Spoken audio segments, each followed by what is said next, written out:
trinket of our time. Pag sinabing trinket, it is a little value. Tapos a little value in us. Ano po ba yung mga little value sa buhay po natin? Ito po natin makikita po yung mga bagay na yun. Kaya nga hindi nyo po napapansin. Ang dami po napaparang po sa kanilang mga ginagawa sa Panginoon. Ang dami po na nawawala sa Panginoon. It is because of this little value. The temporary trinket in our life. Okay, ano po sabi po dito?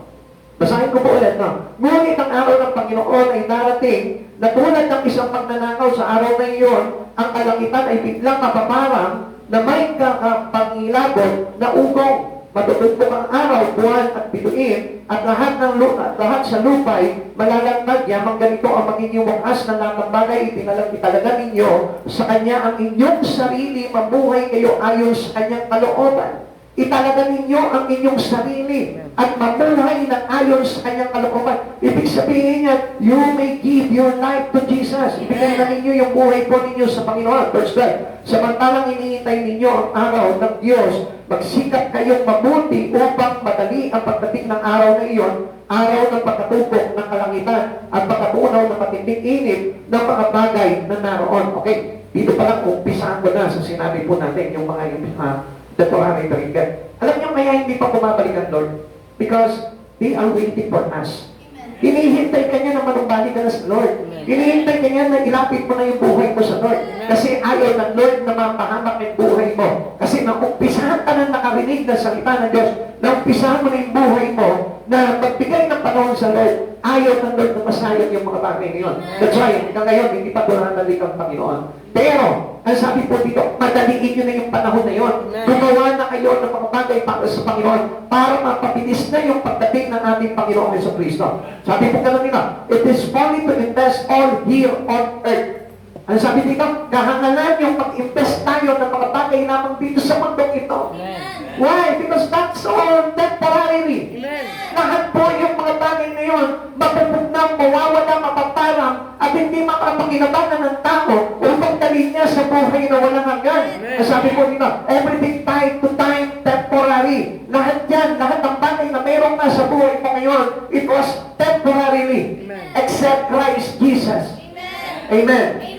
Lahat ng bagay na meron ka sa buhay mo ngayon, lahat ng bagay na meron ka sa possession mo, it was temporarily, except Jesus. Amen. Only one can remain. And that was your acceptance to Jesus. Amen. When you accept Jesus into you, hindi ka masasama dito sa mga temporary trinket ng buhay na ito. Amen. Amen. Sabi po ng 2 Corinthians chapter 4 verse 18, kaya ang paningin namin ay nakatuon sa mga bagay na di nakikita at hindi sa mga bagay na nakikita, sapagkat panandalian lamang ang mga bagay na nakikita ngunit walang hanggan ang mga bagay na di nakikita. We are always focused on the things that we see. Yun lang sa mga bagay na nakikita natin. Kaya ano po nangyayari po sa atin? Nahuhumaling tayo sa mga bagay na yun. Nahuhumaling tayo sa kagandahan ng mga bagay na ito na nakikita. Kaya ano sabi po ni Pablo? Hindi na ako nakatuon sa aking paningin sa mga bagay na nakikita, kundi sa mga bagay na hindi nakikita. Why? Ano po ba ito mga bagay na ito? Things that unseen, which is the things in Christ Jesus. Minsan, di ba, naglilingkod ka sa Panginoon, wala nangyayari sa buhay mo, it was unseen. Minsan, naglilingkod ka sa Panginoon, nag-judge ka, pero hindi naman pinatapanan ang buhay mo, it was unseen. Minsan, napangarap mo na umunlad ang buhay mo, at kaya ang ginagawa mo ngayon, nag-worship sa Panginoon, pero hindi mo nakikita yung mga bagay na magagandang na idudulot sa Panginoon. Pero I tell you, yun yung pinakamagandang bagay na dapat napupusan ng isang tao sa buhay na ito. Hindi yung mga bagay na nakikita. Amen. Amen. Our Lord gave wise advice for investing. Alam niyo po ba, ang Diyos na ito, gusto ng Diyos na ito na ipakita sa iyo ng magandang mag-invest para sa Panginoon. Masarap magpayaman kay Kristo. Masarap magpayaman sa buhay na walang hanggan. Sapagkat yun ay napakalaking pakinabang sa tao. Okay, let me open your eyes. Gusto ko na mabuksan po yung inyong mga mata po dito. Yung bagay na nakikita ko dito sa lupang ito, pang-samantala lamang po yan. Na hindi mo madadala yan doon sa buhay na walang hanggan. Pero, yung mga bagay na ginagawa mo dito sa mundong ito, the glory of God, for the glory of God, I tell you, yan yung magiging access mo para makapasok ka sa kaharian ng Diyos. Amen. Amen. At gusto ko malaman mo, minsan nagpa-Bible study ka, wala naman nangyayari sa buhay ko, bakit ganito, nag-aaway pa rin kami ng mister ko, nagkakagulo pa rin kami. I tell you, hindi yun eh. Hindi mo nakikita yung pinakamagandang resulta ng bagay na yun. Yung resulta nun, hindi dito. Amen. Amen? Amen. Marami po nagcha-church. Listen to this, people of God, I want you to know this. Marami nagcha-church, pero they expect more blessing from the Lord. Pero na dumarating na blessing. Amen. Ano nangyayari sa kanila ngayon? Nawawalan sila ng gana na mag-church. Hindi na ako mag-church, magtatrabaho na lang ako. Pero ang hindi nila alam, napakaganda ng tulong mo sa buhay na walang hanggan. Habang nag-church ka, hindi mo alam, gumagawa ng pundasyon ang Diyos doon ng tahanan mo. Para na sa ganun, pagdating ng araw, mapapinang ka doon sa pagkakari ng Panginoon. Kaya nga ang Lord na ito, tinuturuan tayo mag-invest sa Kanya eh. Amen. It is better to invest your life to Jesus. It is better to invest all your things, all your possessions to Jesus. Lahat ng mga hawak mo, i-invest mo sa Panginoon yan. Naku, napakaganda niyan. Amen. Amen. Ang sabi mo ng Lord dito, Mateo chapter 6, verse 19 to 20, huwag kayong mag-impok ng kayamanan dito sa lupa. Dito'y may naninira insekto at galawa at may nakapapasok na magnanakaw. Sa halip, mag-impok kayo ng kayamanan sa langit. Doon walang naninirang insekto at galawa at walang makapapasok na magnanakaw. Okay. Tignan niyo po ito. Nagtrabaho ka sa mundo. 20 years ka nagtrabaho sa isang kumpanya. Nag-resign ka, nag-retiro ka, hindi ka na maaalala. Amen. Pero, one day, that you use your life to serve God, yung one day na yun, nakapatak doon sa kaharian ng Diyos na yun. Hindi mo alam yun. Hindi mo alam yun. Yung isang araw na nag-church ka, hindi mo alam, naka-record sa Lord yun. Nakatatak yun. Puntos na puntos mo sa Panginoon yun. Uy, nagsisimba to. Akin to. You will be recognized by God that you are belong to Him. Amen. Amen? Pero yung mga bagay na ginagawa mo sa mundong ito, yung trabaho mo, yung negosyo mo, yung pag-aaral mo, yung bagay na pinagkakaabalahan mo sa mundong ito, natin wala. Pari wala. Amen.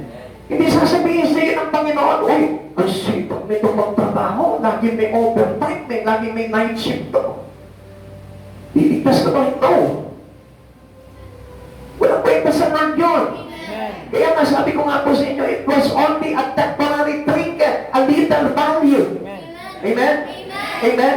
Kasi ang gusto talaga ng Lord, pahalagahan mo yung buhay mo. Amen. Gusto ng Lord, magsikap ka para sa buhay na walang hanggan. Hindi sa mga buhay lamang na temporary sa mundong ito.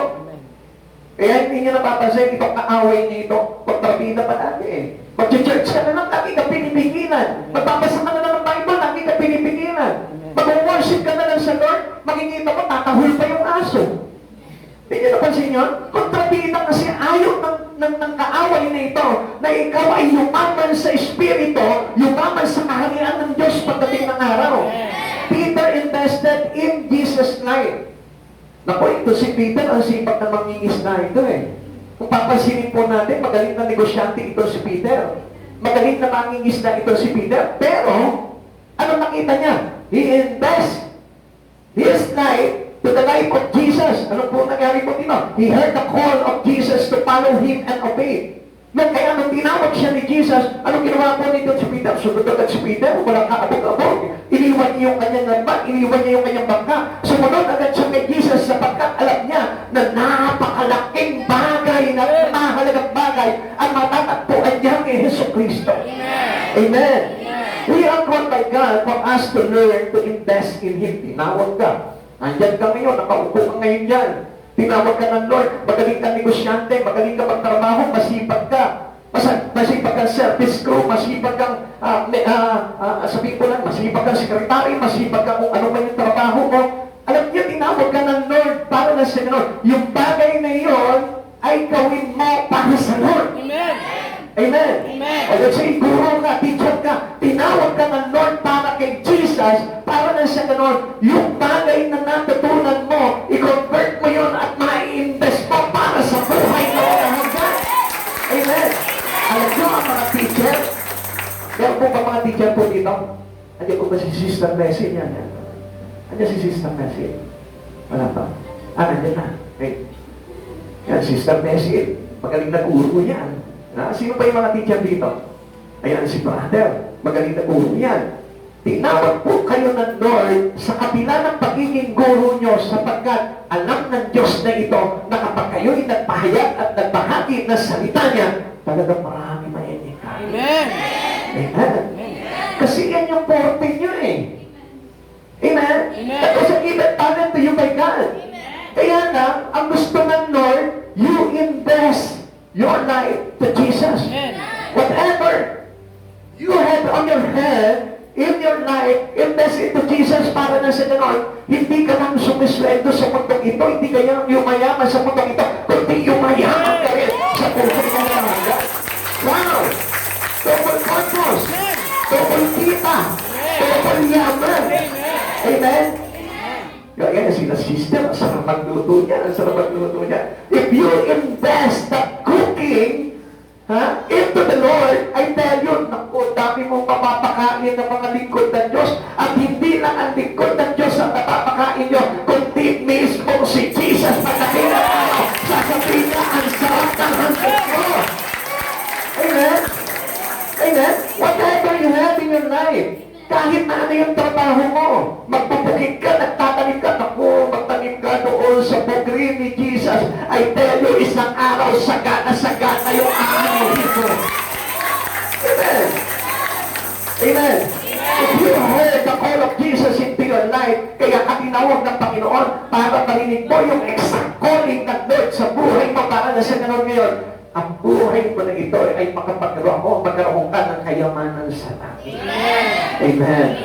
Matthew chapter 4 verse 19 to 20, sinabi ni Jesus sa kanila, sumunod kayo sa akin at gagawin ko kayong mga mangingista ng mga tao. Mangingista si Peter, pero ano sabi niya? From fishermen to fisher of men. I will make you a fisher of men. Sabi niya po kay Peter, sabi ni Jesus. Now, ano po ba yung maganda po dito? Katulad ng sinasabi ko sa inyo. Dati kumikita natin si Pedro sa mga bagay dito sa mundong ito. Pero ayaw ng Lord na kumita ka lang dito sa mundong ito. Gusto ng Lord, hindi ka lang dito kumikita, kundi kumita ka rin ng mga bagay para doon sa kanyang kahilingan. Amen. The real person who heard God's calling, finding good investment to God's business. Pag nakita mo yung mga bagay na yun, ako hindi ka mahihiraman sa trabaho. Ano ba yung trabaho mo? Caregiver ka, nag-aalaga ka ng mga matatanda. I tell you, dito pag nag-alaga ka ng mga tupa ng Diyos, I tell you, mayroon kang bahagi sa kaharian ng Diyos. Amen. Amen. Ano ba trabaho mo? Arkitek ka, inhinyero ka? Naku, pag ginawa mo sa Lord niya, pinagpatayo mo ng templo ang Diyos, I tell you, hindi ka lang dito nakagawa ng isang kundi doon sa kaharian ng Diyos, nakapagawa ko ng maraming building ng Diyos. Amen. Near the end of life, he had no regrets. Alam niyo, pagdating ng araw, itong mga bagay na ito na ginagawa mo for the glory of God, hindi mo pagsisisihan lang sa bagay. Sabi nila, waste of time to serve the God. Waste of time being a choir in the church. Waste of time being a guitarist in church. Bakit hindi na lang ako magtrabaho para na sa ganun umusad pa tumasenso ang buhay ko? I tell you. Magtrabaho na magtrabaho dito pagdating ng araw, iiwan mo rin. Amen. He had proven the promise of Christ. Kasi alam ni Peter kung ano yung mga pangako ni Jesus sa kanya eh. Dami eh. Dami eh. I will never leave you nor forsake you. I shall supply all your needs. Amen. I will prosper your life. I will heal your land. Amen. Everything that promises us by God, it will be happen and no regret. Amen? Amen. Amen? Minsan nga, di ba, pag nagtatrabaho ka, tagal-tagal na, pinuhos mo talaga yung panahon mo, overtime ka ng overtime sa trabaho. Tapos, ang akala mo, next year, ipopromote ka na ng boss mo. Yung pala, hindi ka pinromote ng boss mo. Upset. Amen? Amen. Nadurog yung puso mo. Kaya walang katuloy ng gana. Pero sa Lord, pag gumagawa ka po ng glory of God, there is always a promotion. Amen. There is always a promotion. Dati ka ng choir, ngayon nag-preach ka na. Dati ka ng pastor, ngayon, dami mo ng chapter. Dati ka ng asset, share ka lang dito, pero ngayon, share ka pa rin. At least, nagtatanim ka for the glory of God. At hindi mo nakikita pagdating ng araw, there's no regret. Pagharap mo sa Panginoong Hesus Kristo, share ko to, share ko to. Uy, ito bigay ng attendance doon. Amen? Alam ka doon dyan. Because you are being part of His business. You may be a part of this business. Lahat po tayo, we can be a part of His business, of Jesus' business. At gusto po na malaman po ninyo ang sarap sa business ng Lord eh.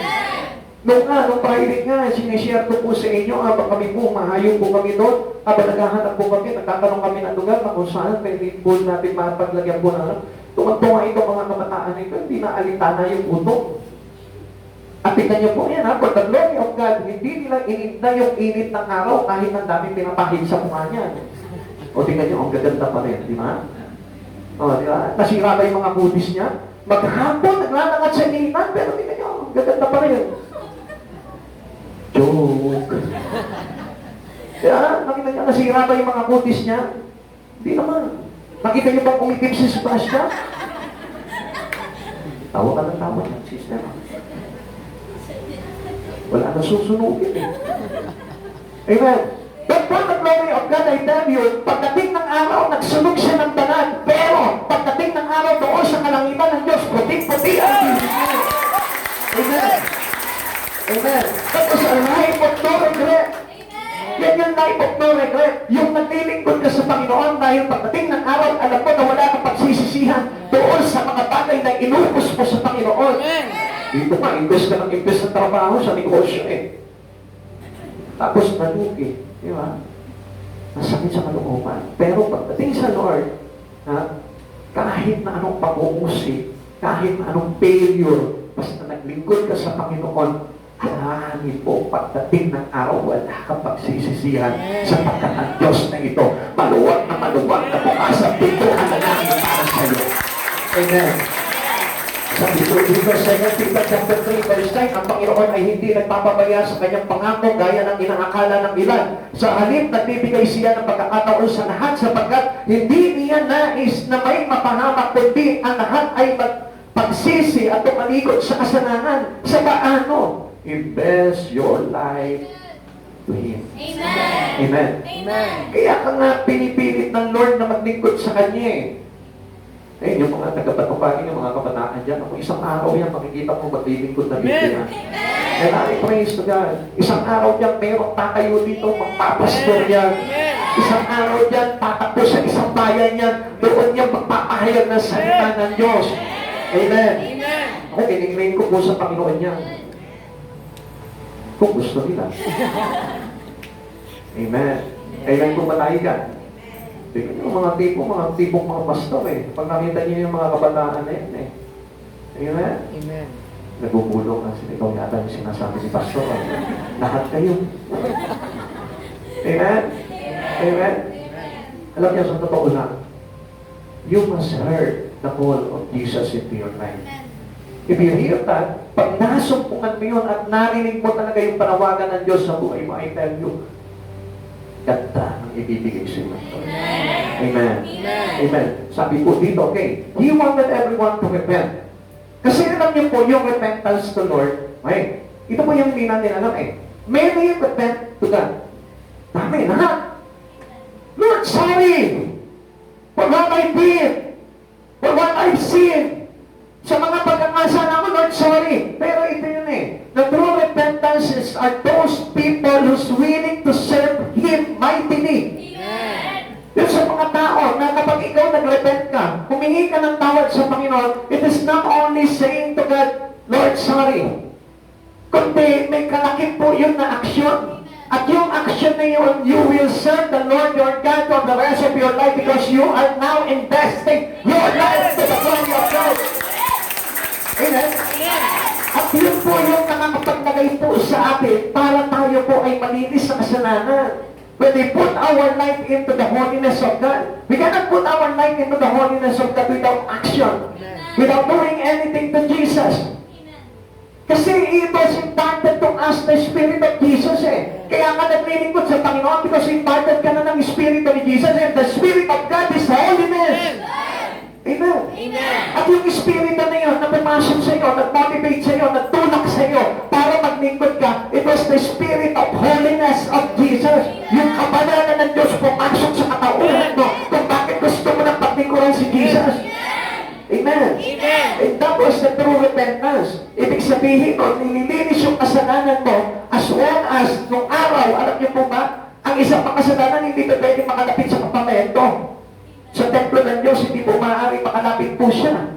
Sapagkat mamamatay po siya. Pero tingnan niyo po, the grace of God's coming into us by Jesus. Amen. Kaya pinahintulutan niya ngayon na yung Spirit of Jesus ay pumasok sa katawan mo, pumasok sa katauhan mo, and that was the Spirit that cleansed every sin. Lahat ng kasalanan nililinis sa atin. At kapag pumasok yung Espiritu ni Jesus, ang indikasyon niya, itulak ka sa kabananan ng Diyos. At yung kabananan ng Diyos, you cannot sin into a Christian without doing something to glorify God, without doing His service to Jesus. Amen. Naintindihan po natin yun? Amen. Amen. Yun po yung tinatawag na holy living. Yun po yung pamumuhay natin into natures of God. Hindi po tayo pwedeng lumakad sa kabanalan ng Panginoon without doing anything to glorify God. Kaya yung ginagawa po ninyo, yung pag-Bible study na yan, walking in the holiness of God yan. Amen. Yung pakikipag-pray po natin, walking in the holiness of God yan. And it cleanses our sin. Kaya yun po yung tinatawag na true repentance. Amen. He longs for others to do the same. The same way. The same way wrong with Jesus. Gusto kasi ni Jesus na matulad po tayo sa Kanya, whatever He did. Kung ano yung ginawa ni Jesus dito, nangaral siya, nagturo siya, nagpagaling siya, nagpray siya ng mga may sakit, nagpalangad siya ng mga lumpo, and whatever. Kung ano man yung mga bagay na ginawa ni Jesus na yun, it is the same things that we need to do the same. Yun po yung kailangan na gawin po natin, walking in the holiness of God. At yun po yung parang investment po natin sa buhay na ito. Although minsan, di ba, we are lack of time to do these things to the Lord. Minsan kulang na tayo ng panahon eh. Kasi we are getting busy and busy and busy and busy and doing something in our life, in our personal life. Pero, supposed to be, alam niyo po ba, kalahatiin na yung time mo. Oh, less of your time doing something personally. Puwasan mo. At bigyan mo ng buwang ang Diyos na makapag-invest ka sa Kanya. Para lang sa ganon, pag dumating ang panahon, makikita mo merong kang bahagi sa kaharian ng Diyos. 2 Peter chapter 3 verse 11, at dahil ganito ang magiging bukas ng lahat ng bagay, mamuhay kayo ng may kabananan at sikapin ninyong maging maka-Diyos. How? Paano? Yung paggawa po natin para sa kaluwalhatian ng Diyos. Yun po yung paglakad sa kabanalan ng Panginoon. Kaya alam niyo po ba, tingnan niyo po ito. Alam niyo kung bakit kung minsan kailangan natin ibabalik po yung buhay natin into the presence of God? Why we need to sum our life doing things to glorify Him? Para lang sa ganon, malimitahan tayo sa paggawa ng kasalanan. Amen. Amen. Amen. Kasi, when we are praying with our fellow Christian, tignan niyo, kapag nagpe-pray po tayo, nalilesen po yung pasok ng kasalanan. Amen. Pero kapag walang ginagawa sa Panginoon, ang dami pong mapasok ng kasalanan eh. Minsan naiisip mo yung kwento ng kapitbahay mo. Amen? Amen. Kasi ang focus po ng isang tao, pag hindi gumagawa kay Kristo, ang focus niya nasa mundo. Amen. Amen? Kaya kapag gumagawa ka na kay Kristo, kaya our God, our Christ Jesus was telling us to serve Him. Kung bakit gusto niya na ang buhay natin mabisi tayo sa paglilingkod sa Kanya, para na sa ganon, masaturate yung isip mo, masaturate yung puso, masaturate yung kabuuan mo ng mga bagay na banal kay sa Kristo para hindi makapasok yung kasalanan. Amen. Amen. Amen. Nakuha po natin yun. Amen. Malakas na amen sa mga nakakuha po nun. Amen. Okay, umpisahan na po natin itong pag-preach po natin. Isa pa lang yun. Okay, Peter made a clear call for wise investing. Yung pagkakatawag po kay Peter, yun po, nakita niya kung paano yung tawag na yun para makapag-invest siya ng buong katalinuhan sa ating Panginoon. Paano yun? Kasi nakita ni Peter dito, the deceptions of possessions lead us astray. Whatever possessions it is. Tignan niyo po yan. Ano bang bagay na meron ka sa buhay mo? Pakikita mo, hahati sa Lord yan. Amen po ba daw? Amen. Nakita niyo po ba yun? Amen. Buksan niyo yung mata mo. Sabihin mo, bukas ang mata ko. Bukas ang mata ko. Okay. Pansinin mo kung mabubuti yan. Nagkaroon ka ng bagong sasakyan. Humati kay Kristo. Nagkaroon ka ng magandang bahay. Humati kay Kristo. Nagkaroon ka ng negosyo. Humati kay Kristo. Nag-aaral ka, humati kay Kristo. Nagtrabaho ka, humati kay Kristo. Nagkaroon ka ng jowa, humati kay Kristo. Hindi mo ba napasin ko yan? Hindi nyo napasin, no? Bukas niyo yung mata niyo, makikita niyo. Amen. Amen. Amen. Amen. Amen. Di ba napansin? Lahat ng bagay na dito sa mundong ito, hahati yan kay Kristo. Amen. Lahat naman tayo gusto natin maglingkod sa Lord eh. Amen mo ba Lord? Amen. Kaya na, no time eh. Ako time. Amen? Amen. Because of our short time. Kulang eh, napakaliit ng panahon. Yung trabaho mo, tumugugol ako ng 8 hours. Amen? Amen. From 8 in the morning hanggang 5, minsan 5 ka na uuwi. And then, halos wala na ng panahon sa Lord. Pag uwi mo ng bahay, matutulog ka na lang, kakain ka, magpapahinga ka, and then, kinabukasan, pag-isip mo, pasok ka na naman sa trabaho. Where is Christ in? Nasaan si Jesus doon? Hindi mo na maaalala si Jesus eh. You know why? Because pagod na yung katawan mo. Amen. Amen. Amen. Amen. That's why everything in this, in our land, will be divided for Christ. Nagiging kahati po natin yan sa ating Panginoon. Kaya nga, ang sabi mo dito, nakita po ni Peter dito eh. Na yung pagdaraya ng mga bagay na hawak natin dito sa mundong ito, yun ang nakapagpapalayo sa atin kay Yesu Kristo. Amen. Remember that everything in our possession is less valuable to God. Di lang natin nakikita yun eh. Meron pa bang masigit na mahalaga kay Jesus? Wala na eh. Mahalaga pa ba yung buhay mo kay Jesus? Mahalaga pa ba yung pagkain mo kay Jesus? Mahalaga pa ba yung kung ano yung bagay na meron ka kay Jesus? Then I tell you, wala nang mas higit na mahalaga kay Jesus sapagkat si Jesus yung hangganan ng buhay ng tao. Amen. Sabi po ng 2 Peter chapter 3 verse 10, ngunit ang araw ng Panginoon ay darating tulad ng isang pagnanakaw sa araw na iyon, ang kalangitan ay biglang mawawala kasabay ng isang malakas na ubo. Matutumpok ang araw, buwan at mga bituin, ang mundo at ang lahat ng mga bagay na narito'y mawawala. Ano po ba gusto mo? Maging ka isa ka sa mga bagay na narito sa mundo ito, maging ka isa ka ni Kristo. Isa ni Kristo. Gusto natin maging kaisa tayo ni Kristo. Kasi pag tayo naging kaisa tayo ng mga bagay dito sa mundong ito, iginugulo mo lang yung buhay mo, binuhos mo lang yung buhay mo sa mga bagay dito sa mundong ito, ay dahil yung papaparang kang kasama ng mga bagay na ito. Malinaw po na sinabi po dito. Di natin matutumbasan po talaga ang kahalagahan ng mundo ng Panginoon sa buhay po natin. Amen? Amen. Sabi nga po ng Isaiah chapter 40 verse 18, saan ninyo ihahambing ang Diyos at kanino ninyo siya itutulad? Wala. You cannot compare God into everything. You cannot compare God into anything in our life. Amen. Into diamonds, into gold, into the riches of the world. We cannot compare God. Amen. Amen? Amen. Because ang totoo po kayamanan po natin, walang iba kundi si Yesu Kristo. Amen. Yung kayamanan na hindi nauubos.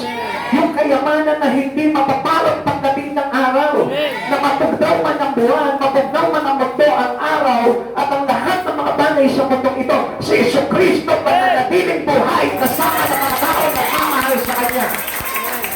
Yun yung mga bagay na kailangan po natin pag-ukulan ng pansin. At alam niyo po ba, katulad na po nung sinasabi ko sa inyo, na kapag ang buhay mo ay nag-focus lamang po sa mga bagay na yan, you are worshiping false God. Yun po yung madalas na sinasabi po sa atin eh, na kapag ikaw nakapokus ka doon sa isang bagay sa buhay mo dito, at wala na si Kristo sa buhay mo, ibig sabihin nga, you have another God. Pastor, paano kung sabihin po natin na inaasikaso ko lang yung pamilya mo? Tapos, false God. Pastor, paano kung halimbawa yung kabuhayan mo? False God. Worshiping false God po ang tawag po doon. Na kasi Kasi ang gusto po ng Lord na ito, wala siyang kahati. Kaya sabi niya, I am a jealous God.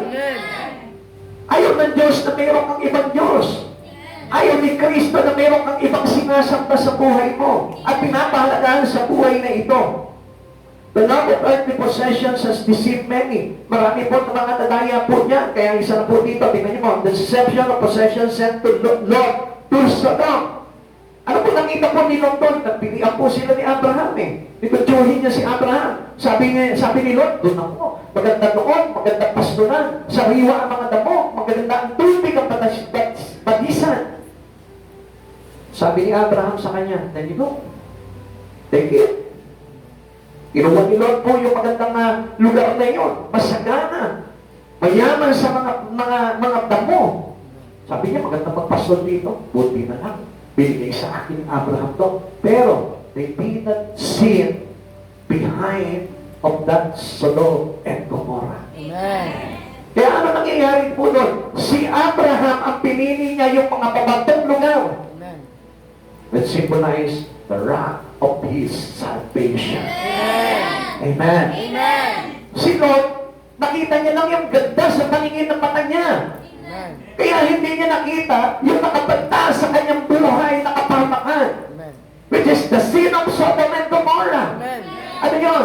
Nalugtog po yung kanilang bayan sa kahalayan. And they didn't find it. Hindi niya nakita po yun. While ito po si Abraham, nakita niya na sa kabila po ng pangit sa kanyang paningin, pato-pato at malapundok na paningin niya, pero ang nakita niya po dito, the rock of his foundation. Amen. At yun po yung kanyang kaligtasan kay Yahweh. Amen. Amen. What else? The deceptions of possession caused the rich young ruler. Yeah? Hindi po ba nakita po dito? Ano po sabi po dito? Mayaman na mayaman itong binata na ito. Lumapit siya kay Jesus. Paano po ako magkakaroon ng buhay na walang hanggan? Sabi niya, sumunod ka sa akin. Bata pa naman po ako, sinusunod ko na ang kautosan. Then, one thing that you need to do. Sabi po ni Jesus sa kanya, ano po yun? Ibenta ko lahat ng ari-ariya mo, ipabigay mo sa mga pinagbilan, at sumunod ka sa akin. Ano ginawa niya? Tumalikod siya, nalungkot siya, kasi yaman niya eh. Amen? Amen. You love the other and you despise the one.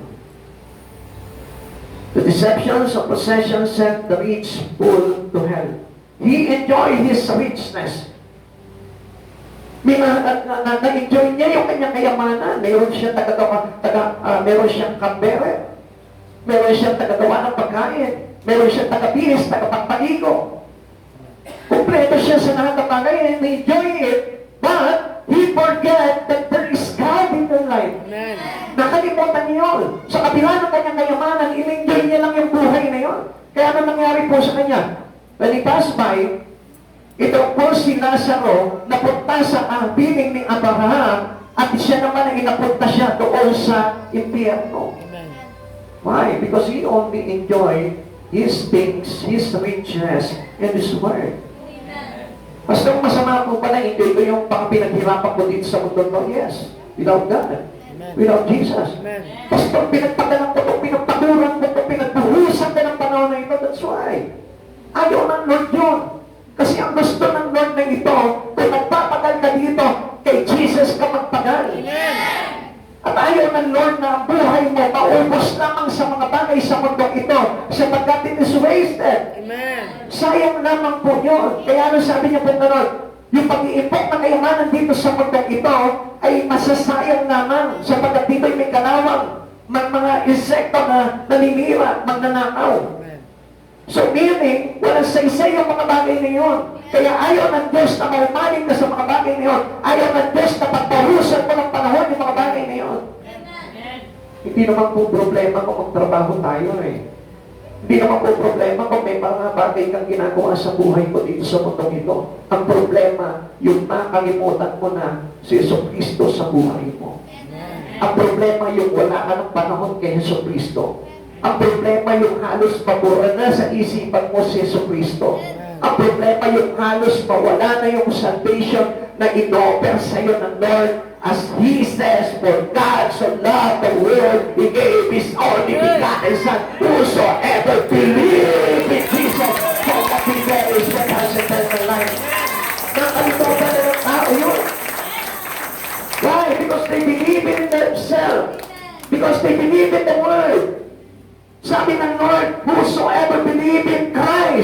whosoever believe in His Son. No, hindi ka ba nananampalataya na ang Diyos na ito kaya niya pagyamanin ang buhay mo? That's why many deceived by these things that he have in this life. Kaya nga marami po talagang tao talaga ang natataya po doon sa mga bagay na yun. Pastor, paano po kami na sumagana na sa buhay nito? Then, invest everything on your possession to Jesus. Amen. Walang problema yung kung mayaman ka. Walang problema yung kung may ari-arian ka. Hindi bawal yun. Ang kasalanan doon, yung makalimutan mo si Jesucristo at mabuhos yung buhay mo doon sa mga bagay lamang na nasa kamay mo. Naintindihan niyo po yun? Amen. Baka niya, i-chismis niyo ako sa labas, sabihin niyo, ako yung pastor na yan, ayaw niya na yumaman tayo. Mali po kayo doon. Wala po ako sinabing gano'n. Ang sinabi ko po dito, yung kayamanan mo na yan, dapat yan, you must invest it to Jesus. Amen. Para na sa ganun, hindi ka ma-deceive. Para na sa ganun, pagdating ng araw, mayaman ka na dito sa mundo, mayaman ka pa doon sa kaharian ng ating Panginoon. Peter urged us to look ahead to the coming of the Lord. Alam niyo po, minsan, kaya ayaw ng Lord na dito pa sa nanangin ang buhay po natin kasi napaparahan yung ating Panginoon. Amen. Sa mga bagay, sa pagdating ng ating Panginoon, pagdating ng araw. Looking upward the fields, the temporary natures, things below. Tignan niyo po, pansinin niyo. Sa langit, halos very, very minimal yung makikita mo. Amen? Amen. Look at the sky. So imagine mo na, kunyari, butas ng ano to. Sige, tingnan na. Pag hindi ka kasi tumingala, mahuhulog ka. Sige, ang hindi tumingala, mahuhulog. Yan. Imagine mo bukas ito, nakikita mo yung kalangitan. Ano yung nakikita mo ngayon? Gusto ang puti. Gusto ang paliwanag. Hindi yan. Ano yung nakikita mo ngayon? Ulap. Magagandang ulap. Amen? Ibon, lumilipad. Amen? Amen. Wala naman po siguro dyan lumilipad na hati ang katawan. Wala ka makikita dyan, no? May nakita ka bang puno? Sa langit? Wala. May nakita bang kotse? Kaso, aeroplano, pero bababahin yan. Bababahin yan. Amen? Amen? Alam niyo kung bakit? Because yung mga bagay na makikita mo doon, halos wala kang makita. Pero, isa lang na nai-imagine mo, nandun si Jesus. Amen. Amen? Pero pag dito ka tumingin, wow, ganda nito. Wow, ang taas ng building na ito. Wow, ang ganda ng dagat. Wow, ang ganda ng kotse. Wow, ang ganda ng legs. Naalala mo ba si Jesus?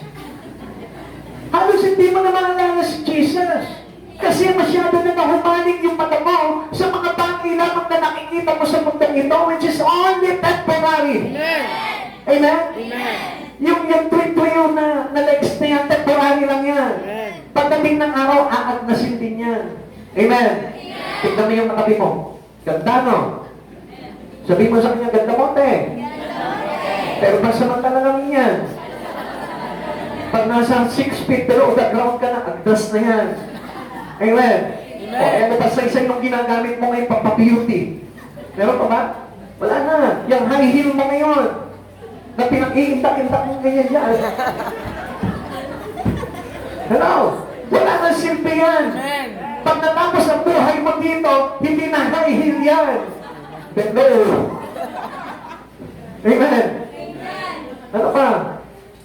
Ha? Yung mga mind mo dyan sa online, mind yan. Pagdating ng araw, wala na rin yan. Amen? Pero, the things that we imagine to look into heaven, which is the glory of Jesus, cannot be paid. Amen. Hindi po yan maglalaho pagdating ng araw. Pag iniinis mo si Jesus sa buhay mo, pagdating ng araw, bihis na bihis ka pa rin. Mamatay ka sa lupa, mabubuhay ka sa piling mo sa Kristo. Ang tanong sa ating isang ibigay, what will your possession be worth when Christ return? Ano ba yung mahalagang bagay ngayon sa iyo? Nasasabi mo kay Jesus, Lord, ganda ng kotse ko, ligtas ako, ha? Lord,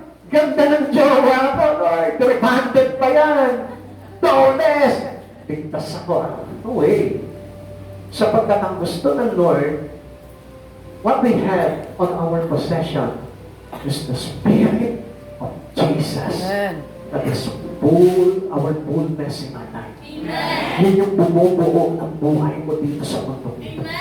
Yung fullness ni Kristo bumubuo sa buhay mo. At pagharap mo sa Kanya, wow!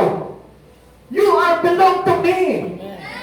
Sabihin sa iyo ng Diyos na ito, makahimahagi ka, makihati ka sa kagalangan mo, na nagumapabin sa kalangitan. Wise one invest things above that stand the test of time. Kaya nga dito, di ba, ang dami po na sabi po ng Lord sa atin, manatiling tapat hanggang wakas ay maliligtas. Kaya nga ang dami kumakayaw. Kaya ang dami po na kumakayaw. Why? Because they have not seen the things that is better far from Jesus. From our life here. Hindi nila nakikita yung magandang paparating eh. Hindi nila makikita yung magandang kay Jesus eh. Bakit? Kasi they expected the things that we have here. Yun lang po yun na-expect nila. O, yayaman ako, pag nalingkod ako sa Panginoon, yayaman ako. Eh, hindi ka pinayaman ng Lord. Ayaw na maglingkod sa Panginoon. Ayaw ko na, magtatrabaho na lang ako. Amen? Hindi niyo po napasin yun? Alam niyo, dati po meron po kami kasama ganyan, pastor na siya. Pastor na siya. 8 years na siya nagpapastor. And then later on, nagutom yung pamilya niya, wala siya mapakain sa pamilya niya. Anong ginawa? Nag-abroad na lang, hindi na natinuloy yung kanyang pagpapastor. Nakalimutan niya yung pangako ng Lord. Nakalimutan niya yung great things ahead. Nakalimutan niya yung naghihintay na magandang pangako ng Lord doon sa kaharian niya. Na even though nagugutom ang sikmura mo dito, pero busog ang kalulubog ni Kristo. Mga kapatid, we are not after of the richness of the world. When you have Jesus in your life, ano man yung bagay na meron ka dito, masaya ka na. Simple lang yung trabaho mo, simple lang yung income mo, masaya ka na. Why? Kasi nakikristo ka. Hindi magiging masaya ang totoong Kristiyano na mahiwalay kay Kristo. Hindi magiging masaya ang tunay na Kristiyano kung mayaman lang siya sa mundo, pero mahirap siya kay Kristo. Ang totoong Kristiyano, masaya siya kahit na mahirap siya, kahit na wala sa kanya lahat ng kayamanan na nandito, naubos sa kanya lahat ng mga bagay na nandito sa kamay niya, basta hindi siya nawala kay Kristo, masaya pa rin siya. Amen. Pero hindi ako naniniwala doon sa Kristiyano na masaya lang kapag marami siyang pera. Masaya lang kapag marami siyang kayamanan. Masaya lang kapag mayroon siyang mga bagay-bagay sa buhay niya.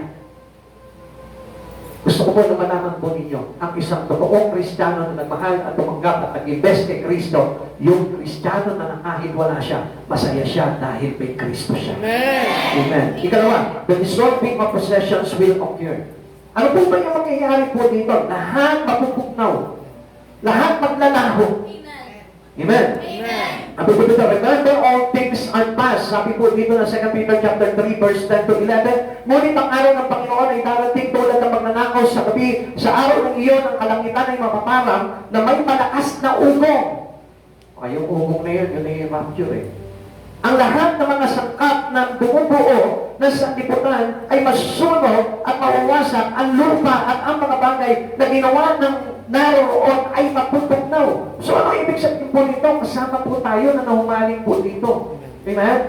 Verse 11, sabi po dito, yamang ang lahat ng bagay nito ay mawawasak. Ano nga ang pagkatao ang nararapat sa iyo? Sabi ng Lord, ano po dapat na maging pagkatao po natin? Dapat kayo mamuhay sa kabanalan at pagka-makadiyos. Isa, di pa lang ka, ulitin po natin ito. Ano po yung nararapat na maging buhay natin po dito sa mundo ito? Dapat kayong mamuhay sa kabanalan at pagka-makadiyos. Hindi po kabanalan yung marunong ka na magdasal ng isa sa bahay po ninyo. Hindi kabanalan yung marunong ka lang na tuminganga kay Jesus. Ang totoong pamumuhay sa kabanalan, you involve your life serving Jesus in you. Liwanag po. Amen. Hindi kabanalan yung marunong ka na mag-pray. Hindi kabanalan yung marunong ka na magbasa ng Biblia. Ang totoong kabanalan, yung namumuhay ka na accordingly sa pamumuhay ni Yesu Cristo. Amen. Amen. Amen. You do the same thing with Christ. Sabi po sa ating kanina. You do the same thing with Jesus. Yung po yung pamumuhay po natin sa kabanalan ng Panginoon. How to be in the holy nature of God. Paano po ba mangyayari po yun? Sabi po ng 1 John chapter 2 verse 17, mawawala ang sanlibutan at ang lahat ng mga bagay na pinagnanasaan ng mga tao. Ha? Listen ha? Ito po yung una. Mawawala ang sanlibutan at lahat ng mga pinagnanasaan ng mga tao. Ngunit, ang mga sumusunod sa kalooban ng Diyos ay mabubuhay magpakailanman. Yun yung pamumuhay na gusto ng ating Panginoon. Yung mabuhay tayo ng ayon sa kalooban ng Diyos. Ano po ba yung kalooban ng Diyos sa buhay po natin? Tinanong mo po ba sa Panginoon, Lord, kalooban mo ba itong bagay na ginagawa ko? Lord, kalooban mo ba itong pamumuhay ko ngayon? Tanungin mo ang Panginoon kung yung mga bagay na ginagawa mo ay ayon sa kalooban ng ating Panginoon. At alam niyo po ba kung ano tawag po niya? Yun po yung obedient to His will. Yung matuto po tayo na sumunod sa kalooban ng Panginoon. Kung ano yung gusto ng Lord, yun ang dapat na mangyari. Kung ano yung ayaw ng Lord, tanggalin mo yun. Hello? Amen. Meron po ako nabasa, sabi niya po gano'n. Ang will daw po ng Lord, ang kalooban ng Diyos ganito. Even though it is parang in favor for us, pero kung hindi kalooban ng Panginoon, take it out. Tanggalin mo. Amen. Halimbawa may boyfriend ka. Halimbawa may girlfriend ka. Pag hindi yan ayon sa kabanalan ng Panginoon at hindi yan ayon sa kalooban ng Diyos, iwanan mo. Amen. Amen. Halimbawa, mayroong kang negosyo. Pag hindi nakakabuti yan para sa kaluluwa mo, iwanan mo yan, hindi yan kalooban ng Panginoon. Amen. Alam niyo po kasi kung isa na bulagan tayo sa mundong ito Pastor, maganda naman itong trabaho ko kaso itong trabaho mo ito, yun yung nakakapagpalayo sa Panginoon, kalooban ng Diyos yun. Hindi. Because ang kalooban ng Diyos ay hindi makakapagpaliwalay sa iyo sa pagsunod sa Kanyang kalooban. Amen. Amen. Amen. Amen. Kung ano yung gusto ni Yeso Cristo, yun yung nasusunod po sa buhay po natin. Yun po yung obedient to the will of God. Amen. Hindi lang po yung parang sa atin lamang ang gusto po natin. Amen. Amen. If the things that will be departed you from Jesus, pagkalin niyo, take this out. Take it out. Amen. Pagka hindi makakabuti yan at hindi makakapagpalakas sa espiritu at sa relasyon mo kay Yeso Cristo, tanggalin niyo yung bagay niyo. Iwanan niyo yun. Mapapahama ka doon. Consider the brightening sin. Tingnan niyo ba? Pagdating ng araw, sabi nito, the heavens shall pass away with a great noise. The element will melt with fervent heat. The earth and its work will be burned up. Paano kung naging bahagi ka doon? Paano kung hindi mo iniwanan yan? Kasama ka patutupok nitong mga bagay na ito. Because everything in the world makes us people sin. Lahat ng bagay dito sa mundong ito, yan ay naging sanhi ng pagkakasala ng tao. Yan po yung naging problema ni Eva at Adan. Amen?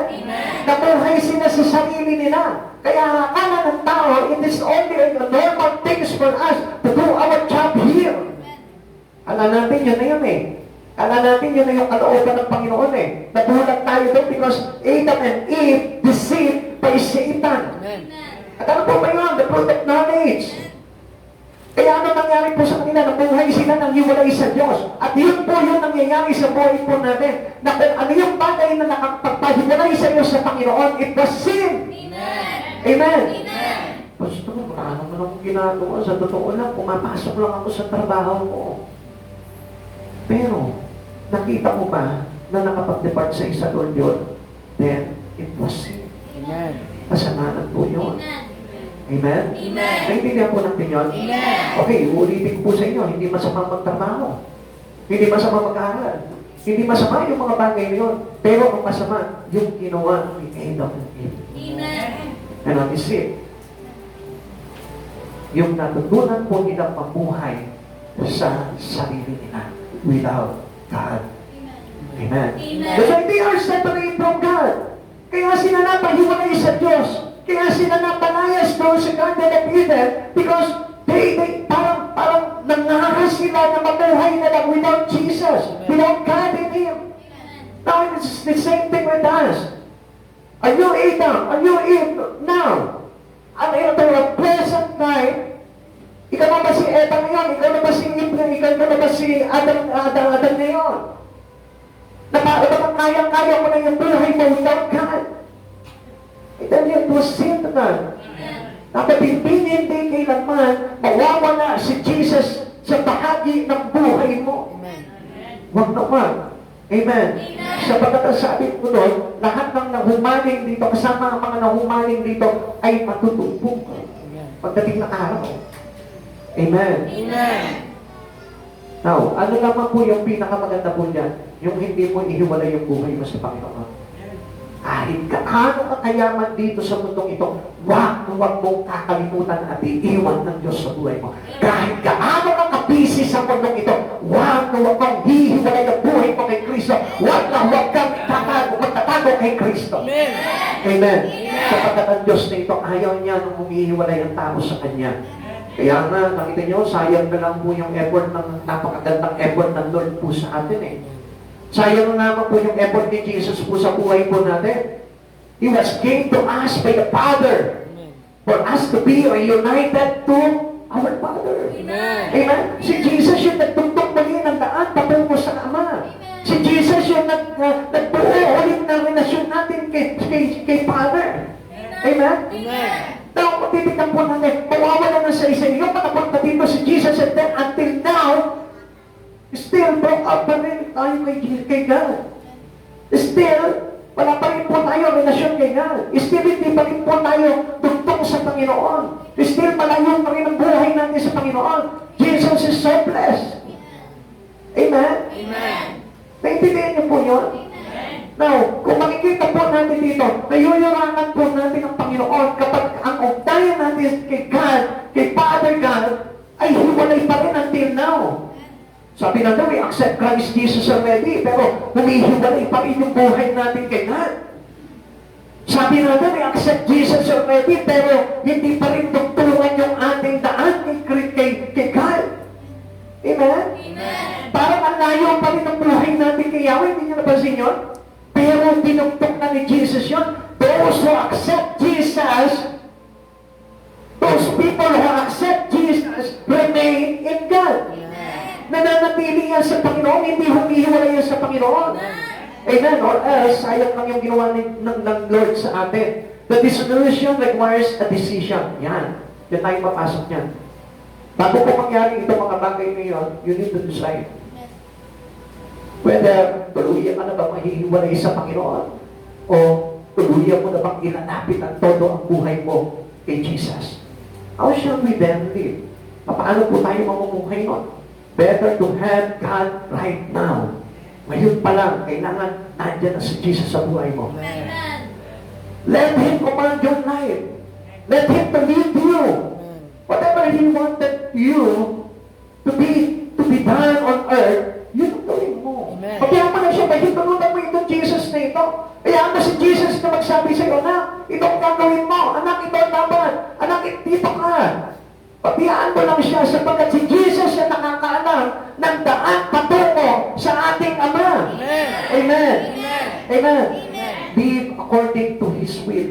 Peter called us to consider all in the light of His prophecy. Ang sabi ko dito, ano po ba yung buhay na nararapat natin maging buhay? Ano po sabi ko ng verse 11? It is the call of holy living to be like Jesus. Yung mamuhay tayo na maging may kabanalan at may pagiging makadiyos. Amen. Amen. Amen. Pwede mo pong bang tanungin yung katabi mo? Namumuhay na po ba tayo na may kabanalan?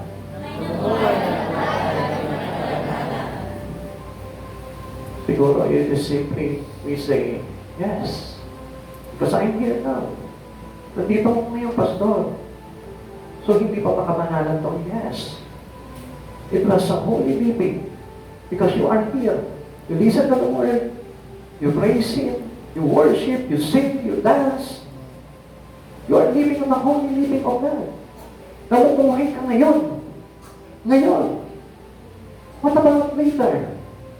When you go out of this room, paglabas mo kaya dito, paano pa kaya yung buhay mo? Nandun ka pa kaya sa katuhan sa pamumuhay ni Kristo? Yung pa rin kaya yung pinamumuhay mo? Habang nagdadrive ka, ano kaya yung tugtog mo? Ano kaya yung sounds mo dyan?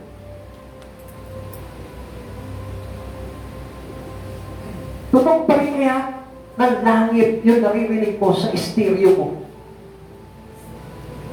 O ibang tunog na. Mga kapatid sa Panginoon,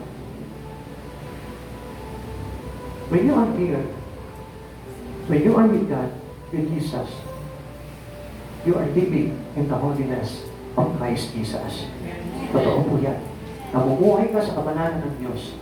Pero, kapag lumabas ka, itong kwarto na ito, are you sure na namumuhay ka pa rin sa kabanalan ni Jesus Cristo? Ano yung mga sounds na pinakinggan mo? Worship to God o worship to Satan?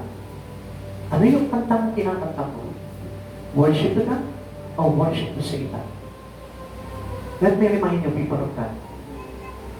One, me and my job. One, aalis na siya. Aalis na siya. One, iiwan niya na ako. Ano siya, di ba? This is how we worship the Lord, Lord God. One, wala nang worship. Wala nang worship. Iniwan na si Jesus. Iniwan na si Jesus. One. See? Because our God, our Jesus was calling us into a holy living. Amen. Wow! Palitan nyo na ang sound nyo. Wow! Palitan nyo na ang TikTok nyo. Wow! Ayaw ng Lord yan eh. Ayaw ng Lord. I tell you, ayaw ng Lord yun. Gusto ng Lord yung mga bagay na mga pag-glorify sa Kanya. Make my life hassle. Siguro nung iba. Hassle ka naman eh, pastor eh. Ganda-ganda pakinggan yung mga pinakikinggan ko dito eh. Pag medyo nakaalala ko yung girlfriend,